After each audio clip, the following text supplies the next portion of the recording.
The next presentation is going to be by the team from Georgia State University, V. Kumar, Amlesh Sharma, Naveen Dontu, and from Georgia Aquarium, Carrie Roundtree. And their presentation is titled Implementing Integrated Marketing Science Modeling at a Nonprofit Organization, Balancing Multiple Business Objectives at Georgia Aquarium.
Good morning. I'm Carrie Roundtree, the Senior Vice President of Sales and Marketing with the Georgia Aquarium. It's my pleasure today to present with you our findings along with Dr. Kumar from Georgia State University. First, a little bit about Georgia Aquarium. You've just had a very abbreviated tour of the aquarium. The aquarium was founded in 2005 by Bernie Marcus, who was also the founder of Home Depot. And Bernie's generous gift made us the largest aquarium in the world up until last year, when Singapore bypassed us as the largest. But today we're over 100,000 animals, over 5,000 species, and we have over 10 million gallons of water. We've got some really neat animals that you don't find anywhere else in the world. To date, in just 8.5 years, we've hosted over 20 million visitors, so lack of visitorship is not one of our problems, but it's how to maintain that visitorship. Not only have we been a catalyst for development in Atlanta, but also the state of Georgia. It's had a tremendous impact on the state, and it's the most visited aquarium in the United States today.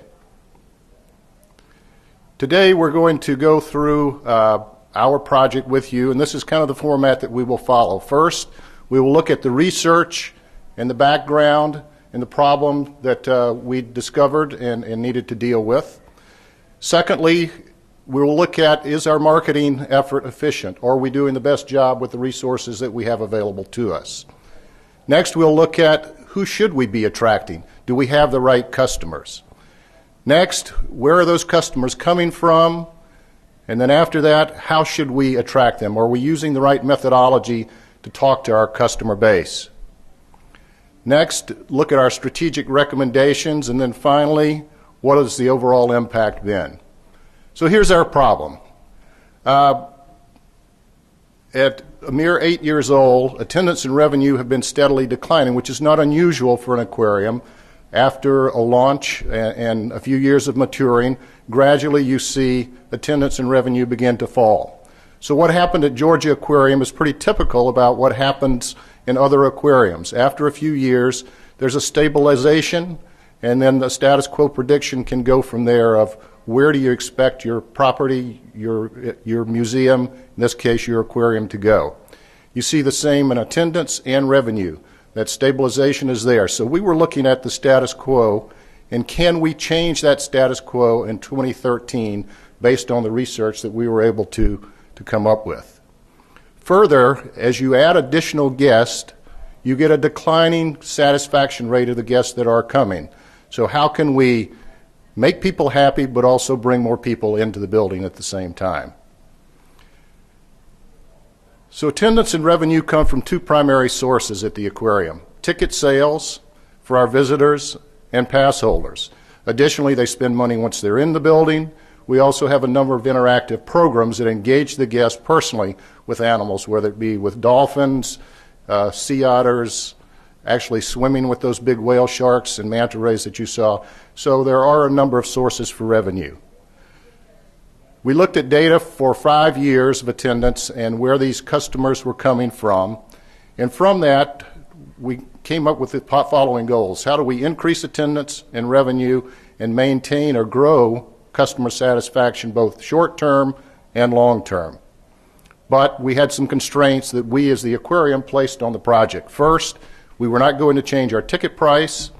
And two, we knew, based on our experience, that attendance can negatively impact customer satisfaction.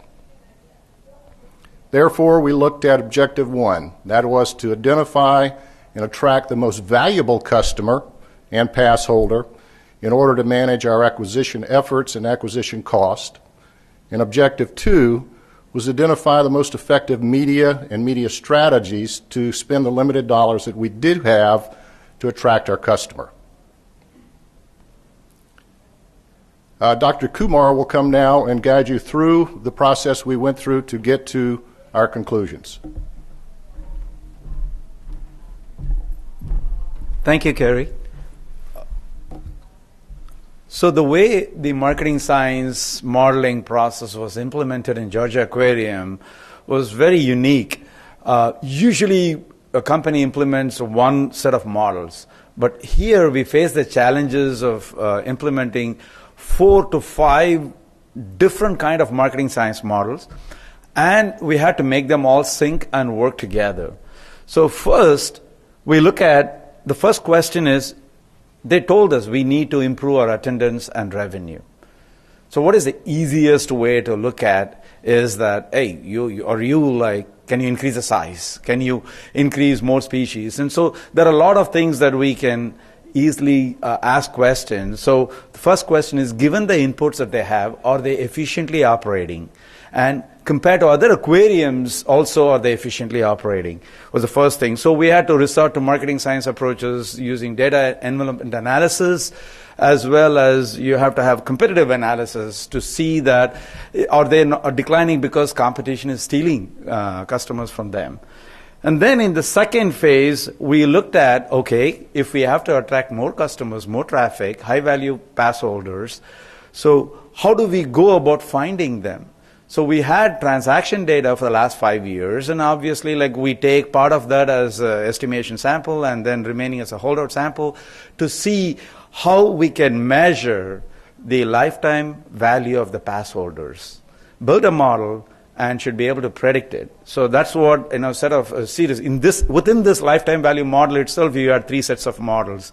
And so that's the second thing we did. Then the third is the traffic. Where do they come from? We had to do the spatial analysis to see, is the valuable pass holders are coming from one set of area versus the visitors who come just once or twice, where do they come from? So is there some synergy in the sources as to the origin of the zip codes? And finally, to attract them, how do we attract? How much we have to spend in online media, offline media, and within online and offline, how much within each of those media, and also the timing, when to spend. So this was a big challenge for us. We sat down with them and said that, okay, we'll try. And so we built these models, gave a set of strategic recommendations at the end of 2012, early 2013, and they implemented it in all of 2013. They continue to implement it because our analysis and the focus was for both short-term and long-term, and you will see the benefits. So first question is Georgia Aquarium efficiently operating? So in terms of the operational efficiency, here is what the process that you go through. First, you find out what is the problem that they're given, increase attendance and revenue. But if you look at the possible solution, what do they? They have the size of the aquarium, they have the population where the city that they are located, and then the number of species that they have, and the ticket prices. So you can manipulate all these things. But given these inputs, we first start about asking, is Georgia Aquarium efficient with regards to these inputs? And the answer was, yes or no, based on the analysis that we do. And this is good analysis, data envelopment analysis, where it says that, are you efficiently operating or not? So if you're not, it gives you a good variation. If you're efficiently operating, it gives a score of 1 to all the aquariums that are efficiently operating. So you had no and yes. So assuming you're S, operating efficiently, then we have to do super data envelopment analysis. Why is that? Among all the aquariums that score 1, then we need to find dispersion, like is somebody doing much better than the others, and so on. So we did this, and if the answer is no, okay, we'll go and play with the inputs that you have seen there, the size, population, and ticket prices. Ticket price is not an option, but a species. But if it is no, meaning that if it is yes, then you have, what do you see? You're operating super efficient. And then dead end modification of these inputs are not possible. So this is the first path we had to take, and then this gave us plan B. So this basically set us in a course of action that we are to go about. And if you look at the results of the data envelopment analysis, DEA in short form, and you can see that all the green bars show that the 11 aquariums are 1, scoring 1, so they're all efficiently operating.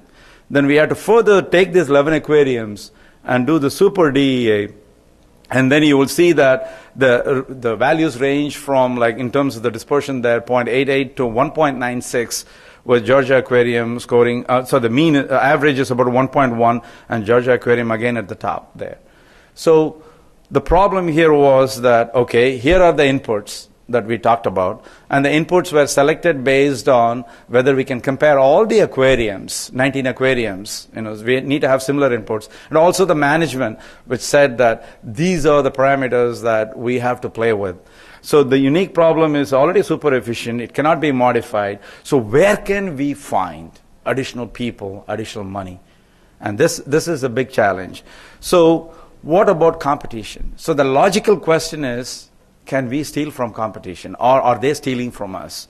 So if you look at who are the major competitors in this market, then you will see that attendance of Georgia Aquarium and its competitors are positively associated with Coca-Cola. The World of Coke Museum is adjacent to the Georgia Aquarium, so people come there and come also here. And there is Turner Field is very close by, so they also go to the baseball game and then they come to the aquarium, and they also have joint ticket promotions. So therefore, if you look at the Braves, there is synergistic opportunity with both the Braves and the Coca-Cola. So what we learn from competition is that they are not driving customers away from Georgia Aquarium, if in fact they can only contribute to the Georgia Aquarium. So then who should we attract? So you have, as the CMO of Georgia Aquarium mentioned, we have two primary sources, one the visitors and the other one is the pass holders. Who are the valuable pass holders? How do we find them? So we have to again resort to CLV kind of modeling here, in this case pass holders lifetime net revenue modeling. And the net revenue is whatever the money they give us minus the marketing cost at the individual level. So we have this piece of information. And to compute this, you had the probability model of renewal, and then if they renew, how much revenue they are likely to give, and how much marketing cost is involved. So we had this model, and we had 5 years of data. We used the first 3 years of data, and then used the last 2 years as holdout to predict. And we were successful. If you look at the hit ratio in terms of whether they are likely to renew the pass or not, you got it with the 82-83% hit ratio. And then in the validation sample, in the 2 years holdout, you had the 81%. Similarly, how much revenue they are likely to give, you see this about 20% in terms of the MAPE here. And in terms of the validation, we had slightly higher, about 28%, and that's because there were some new customers coming in and gave, so we did not remove the outliers here. We included it so that in the interest of full disclosure here. And how were the pass holders distributed in terms of the value? You see there is a super high value, the first segment, and they give profits of about $2,000 a year, which you see, it's identified super high PLNR segment. And then you add the high and the medium and the low and sometimes negative also. So what drives somebody to be a super high PLNR? I mean, there are a lot of value to knowing this, because as you will hear later from the CMO of Georgia Aquarium, that this segment is so disproportionate in terms of their revenue contribution. They can also add value otherwise. So we went about identifying the drivers. So if you look at the drivers, first set of drivers, you had who is going to, say, renew the pass next time and how much value they're going to give. Look at the lagged values. So who renewed the passes at the previous time period and 2 time periods ago? And also the usage. Did they use the pass in the previous time period a lot or medium or less versus 3 time periods ago, 2 time periods ago and 3 time periods ago? Then we also looked at one of the drivers as the revenue that they provided in the past, and also the number of pass holders in the household. If it is higher, then they're likely to be a high value pass holder. And then also how frequently they were renewing the passes with the historical data. So these drivers really set us on a course of action to identify from the database, because as you've seen that they had over 20 million visitors. So we advised GA, Georgia Aquarium, to monitor each of these drivers on a dashboard to see how it is fluctuating, because we had, is the retention rate improving or is it going down, and the revenue spent going up or down, and so on. So now that we have identified, based on the value, where do they come from in terms of the traffic, the large number of pass holders and the large number of visitors. So we needed to do a spatial analysis to find out that first we looked at the heat map, where they are coming from, the largest concentration. Then we had to isolate and identify that are they coming just one time or multiple times, even as a visitor. So overall, in the integrated spatial analysis, the focus was both on retention as well as acquisition.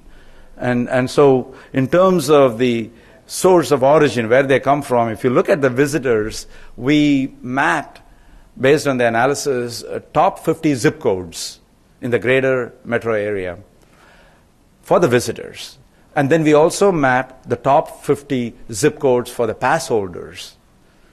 So the problem here is that if this 50 doesn't align with the other 50, then you have 100 zip codes that you need to cover, which we could have done. But fortunately for us, there were 40 common zip codes among the top 50 here and the top 50 here. Only 10 were unique to each of those.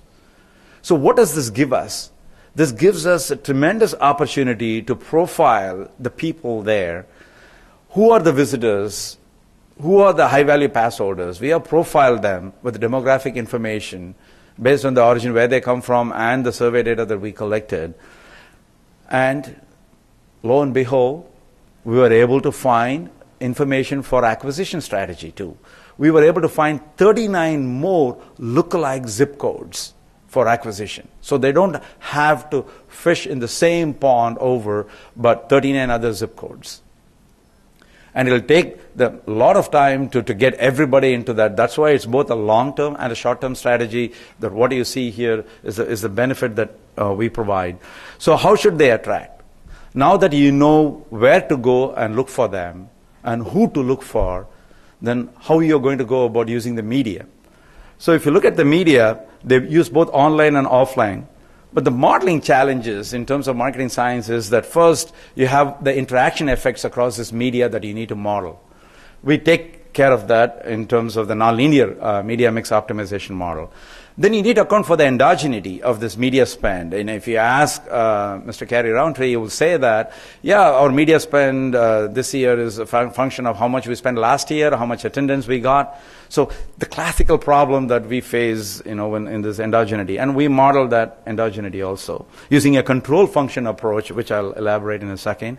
And then, these attractions are all as a seasonality is often there. So we model the seasonality effect also here. So the way the model is specified in a nutshell, there are a lot of details in the paper, but the attendance basically is modeled as a function of ticket price, the customer satisfaction, and then the media spend, then the economy also, how well the economy is going up or down, the competition attendance. So everything that you would see is there. Plus, you see towards the end of the equation some EJT, and that is nothing but the error function that comes because of accounting for endogeneity. What is that? So in the endogeneity model, we take the media spend today as a function of media spend yesterday for the same media as well as for the competing media, other medias that GA uses, and then the past attendance, and build models and predict the errors. So this is a multiplicative model. So we take the log transformation and then estimate the model. The way we estimate all these models is using Bayesian approach in the R programming, which is all very well documented, and also validated with maximum likelihood estimation to see how robust this estimation process is. So the error that comes out of this log transform model, in the endogeneity model, is taken and put back in the top equation as the error. This is called the control function approach, as Petrin and Train suggested earlier. And in this control function approach, clearly the errors between the actual and predicted and the media spend goes in there. So the equation, the parameter estimates you get are all unbiased. So our model showed here about 75% R square and overall MAPE of about 1.2%. In other words, if the revenue that they are getting is about 82% or the attendance they are getting is 2-3 million, then you will see that how much is the fluctuation. We are able to predict with great accuracy here. So what was our recommendation? If you look across the media in our nonlinear media mix optimization model, this was the average spend that they had in 2011 and 2012. But this is what we recommended based on the model, the elasticities, and the constraints that were provided to us. This is what we recommended. And it is a tough thing for them to go to the board. If you look at the board composition of Georgia Aquarium, pretty much, as he will say, the CEOs of every major company you'll have, Home Depot, Delta Airlines, UPS, and so on. So you'll see every major company. And they asked for additional budget, willingly, unwillingly, they sanctioned it. And this was the actual spend that they had in 2013. And if you look at the way, to recap, what did we do first? So that before we go to quantifying the impact, to recap, the research findings said, is there room for growth in attendance and revenue? And then where do they come from, this high value? And where can we find more of them? And then third is, how should we structure our spending? So if based on all these things, we developed a set of strategic recommendations for Georgia Aquarium. And the recommendations go as follows. First, in terms of the retention strategy, you'll have that we recommended that they target this 40 common zip codes. And then, because you have both the high-value pass holders and high-traffic pass holders as well as visitors. Why? Because we observed both efficiency in spending and effectiveness in spending and effectively targeting them.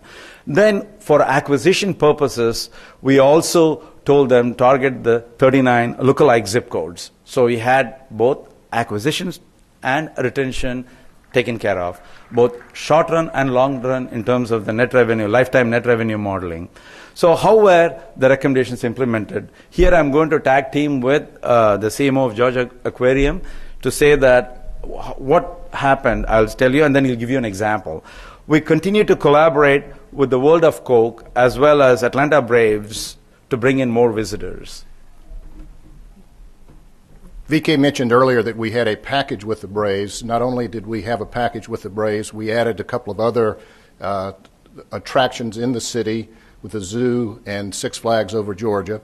And we were able to pool our funds together, and fortunately for all of us, we had a very common customer, very same zip code. Our hot maps looked alike, both locally as well as in the regional market. So we were able to combine forces and get a message out 5 times louder than we would have on our own.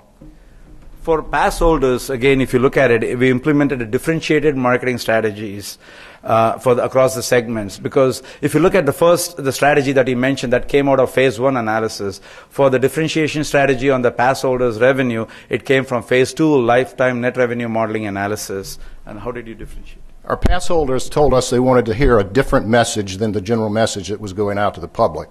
We struggled with how to get that to them, but we came up with the following plan. We were able to go directly into their homes because we knew who they were with a message about the things they wanted to hear after polling them. The other thing that we found as you looked at those high-value pass holders, we now have a base that we are directly soliciting for long-term giving and philanthropy for the aquarium. So not only were we able to talk to them about things they wanted to hear, but now they are a target for long-term givers. We already have had some pretty good success in that area as well. So in terms of other recommendations which were jointly implemented for both the visitors and the pass holders, we suggested implemented softer strategies and tactics for crowd management and wait time activities. Customer satisfaction is key for us in making sure that while we're increasing attendance, we're also making the customer happy. So we implemented an entertainment department. That entertainment department, especially on busy days, is very active in keeping our guests occupied until they're able to get into the building. Whether it be jugglers or singers or our mascots parading every half hour, we are concentrating our efforts to make sure that the guests, before they get in to see the animals, are being well entertained, but also educated on what they're about to see. And then in terms of refocused media spend modeling, we told them how much to spend across media, when to spend also. Again, we took our media, placed it into those zip codes that were most productive, and made sure we had very little waste, but also with a message that the folks in those neighborhoods wanted to hear. We were able to target directly by TV cable buys into individual homes, the same with our online buys, and also place billboards effectively in the markets where we had not been before, but were lookalikes for us. And finally, in terms of media scheduling, we cranked up our media 2 weeks early based on our seasonality and ran it a week longer. Consequently, we got a much more elongated impact from that media spend rather than just a big hit for a couple of weeks and passing by. We now stretch what used to be a 2 or 3 week campaign into a 6 or 7 week campaign. And with the additional dollars, we were able to do that very effectively, and we saw great results. The results that we saw have been pretty phenomenal. We were looking at a status quo prediction if we didn't do anything, of staying flat or actually declining. Based on the predictions from the original work that we did, we said, well, we could probably increase some, 7 or 8%. The actual, we saw a 10% increase in attendance. So we were very pleased with that. That translated almost identically into the revenue side of the model. We said status quo, we would decrease. We projected 8 to 9% and actually came up with a 12% increase in revenue during 2013. Looking at the customer experience side of things, we also saw some really interesting trends. The big benchmark average are those 19 aquariums referred to. And what we saw first in our overall visitor satisfaction, we went up 3%. In our purchases in our cafe and gift shop, we also saw significant increases. And then perceived admission value went up, which is not easy when you're raising prices. And last but not least, the likelihood to return went up significantly. So from our perspective, we have gotten great results. And we think that these great results are transportable and can really be used across all phases of our industry, whether it be zoos, aquariums, whether it be museums, and our board of directors, in fact, several serve on other boards and have asked us, can we use this? And of course, VK, I'm sure, will be willing. But we think that you can measure the relative efficiency of your organization with this model very effectively. We think that effective targeting strategies certainly came out of this study and enabled us to take our dollars and make it work much harder for us. We know that Through the spatial analysis, we were able to take our media and place it effectively and make it work harder for us. The media, optimizing our media investments in the different channels was very effective. That certainly is transportable. And the acquisition efforts, the cost of those acquisition efforts were reduced dramatically. So yes, we think it's very transportable. We think it's an outstanding opportunity for anyone in the not-for-profit world, even the for-profit world, to look at as a model. So today, again, it's been my pleasure to present with Dr. Kumar and his team. You did outstanding work, and even though his boss is on our board, we actually had to pay him too, so it was fun that way as well. So thank you very much. Thank you.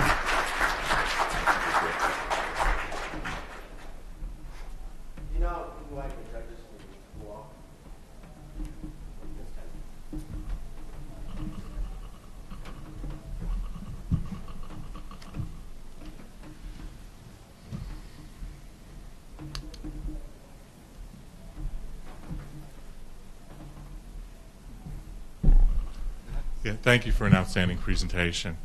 I'm going to start with something that actually is close to my own heart, and that relates to the customer satisfaction, market share kind of problem you have. You're not alone in the aquarium business. Most retailers find that their busiest stores have the lowest satisfaction. Why? Because the crowds happen. I'm curious. Right now, it's because you talked strictly about the outside of the entryway as being the big issue, and that increased satisfaction.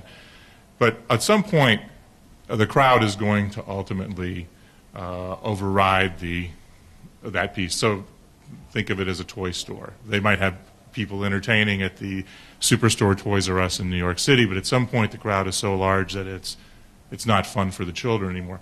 At what point do you see that happening, and how are you going to be able to control for that? We have seen that as an issue really since day one, and the way we control that is twofold. One, we do the entertainment inside the building as well as out, whether it be with our mascots or singers that are part of our dolphin show. The bigger issue, though, is controlling access so that we don't overload or oversell a particular time slot, and we're able to control flow in and out of the building, more so in the building than out of the building.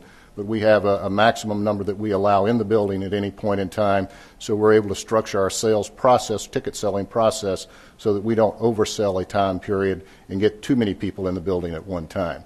In order to accommodate what we've been able to do or make some adjustments in hours of operation, stretching those hours of operation, and also out of this study we were able to come up with some packaging where we, during the summer, were able to entice 80,000 people to come basically from 6 o'clock to closing with a big discount.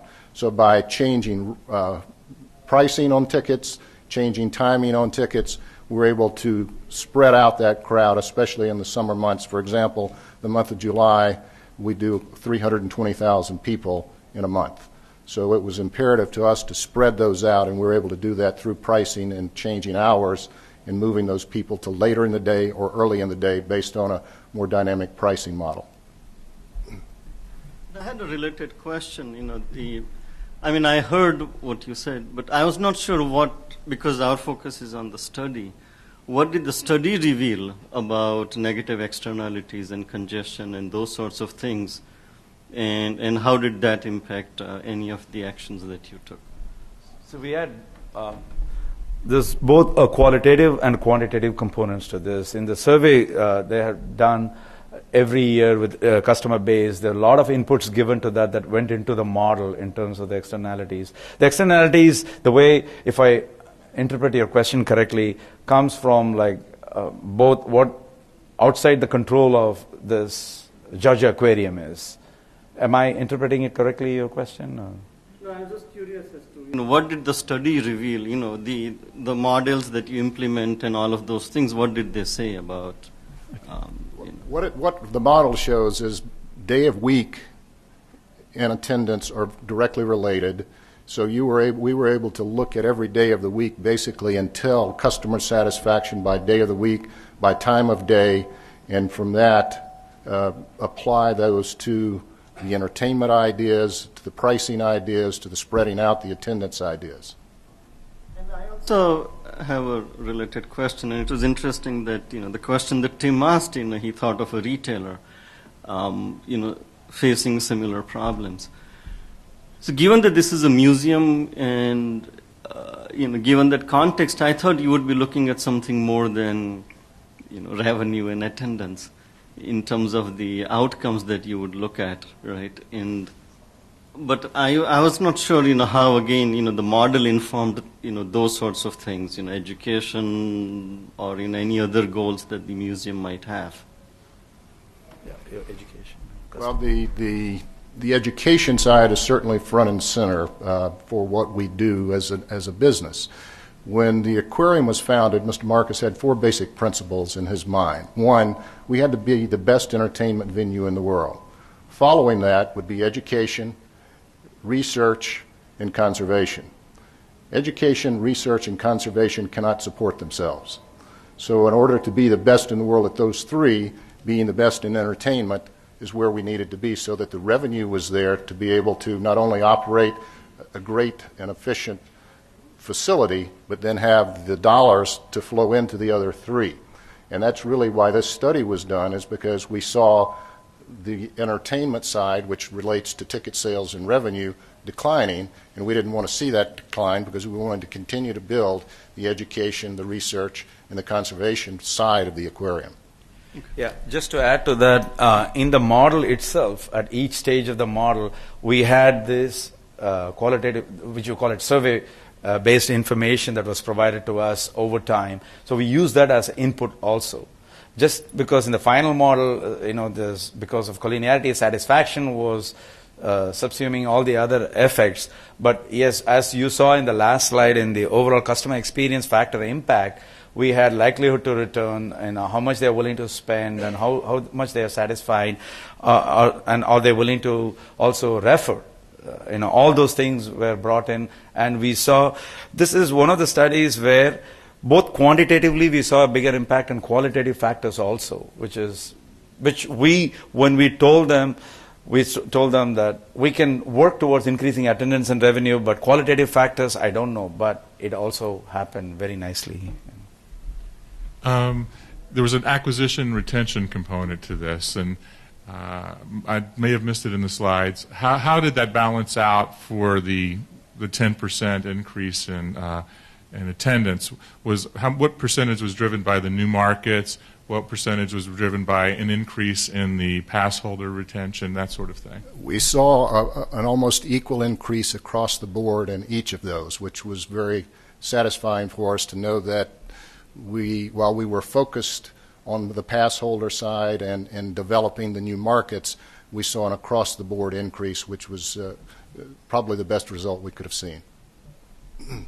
But is there some way you can parcel out the effects of various components? I think building on what Tim is saying, that you have changes in media, you have changes in targeting within known geographies, you have changes in targeting in going after new geographies, etc., etc. So how much each one of them contributed to the results? A good question. So in this presentation, we didn't isolate it, but based on the elasticities, we can isolate it. And as he was saying, first level acquisition retention, 50% contribution to increase. Then within each of this, the media scheduling, one very good example is that outdoor billboards that were kept initially in the last 3 years, they were kept in high traffic areas, like where cars go quite a bit, in a primary spot. But based on our modeling and analysis, we said that it's not where population is large. You have to put it in place where the potential visitors and the potential pass holders are likely to come from, strategically shift and put it there. And so the entire billboard budget, we moved to the new zip codes and the existing zip codes in those locations as opposed to on interstate, major interstate going through Atlanta, and you saw the benefit there. Not only did we see the benefit in Atlanta for 2014, we've now applied that same methodology to our 7 key outlying markets that are outside of the Atlanta area, and we expect to see the same results. Last question is going to be a little harder because this is, you got to conceptualize this one because I'm sure the data isn't quite there yet. At some point, you're going to habituate the new market too, the new 39. And how are you planning to prevent the same kind of, you've got a spike, how do you prevent the gradual decline? In our business, you're always going to see the ebb and flow of attendance.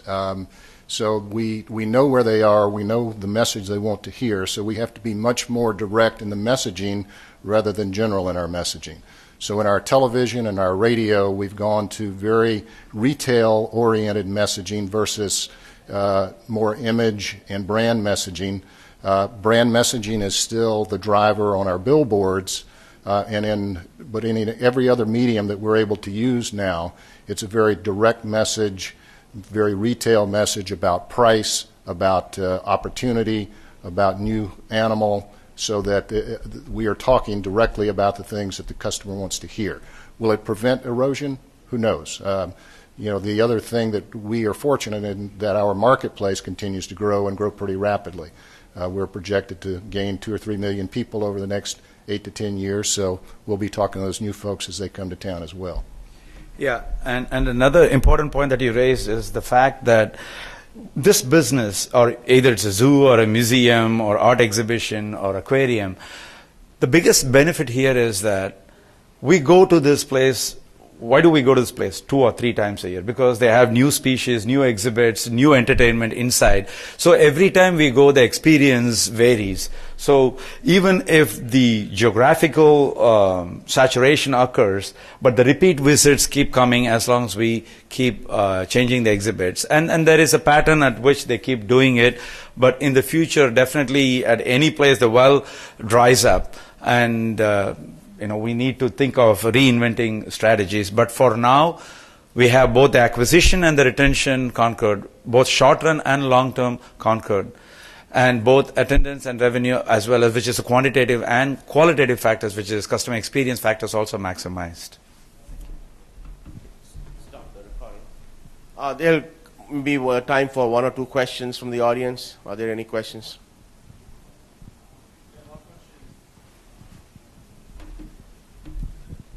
Thank you. My question is that you actually compare your estimation with status quo estimation. I think the fair comparison is that you compare your actual revenue with the revenue from other nonprofits or other aquariums the same year. Yeah. We actually have those numbers, and we are well above them, but we also have seen, we've seen our revenue increase. We've seen their revenue increase as a function of pricing, much more so than attendance. But if you look at us compared to the other large aquariums in the country, we are, since really day one, have been the leader in both attendance and revenue. Well, I live in the Atlanta market as well, and I remember in the last few years there's a lot of excitement around, you just mentioned at the end, sort of new species. There's a dolphin show. And so how do you parcel out the increase in attendance from in this case, the marketing message versus just the excitement around sort of the animals and the species, and how you change the sort of the product itself? We have several strategies. One, a long-term strategy is that every 5 years we're going to do something major to attract the old customer as well as the new customer. The Dolphin Show exhibit was the first example of that, which came on our 5th anniversary. For our 10th anniversary next year, we're taking one of our exhibits, the Georgia Explorer, if you're familiar with it, which depicts the Georgia coast. We will gut it, and it will reopen as a sea turtle exhibit. In between, we try to every year, 2 or 3 times a year, put in new species of fish that have some interest. We also have added each year interaction programs or encounter programs. We now have a total of 5. Each of those have also drawn new attention to the aquarium. So there's an ongoing effort to really about every 90 days have something in the media, something that is truly different and new for you to see.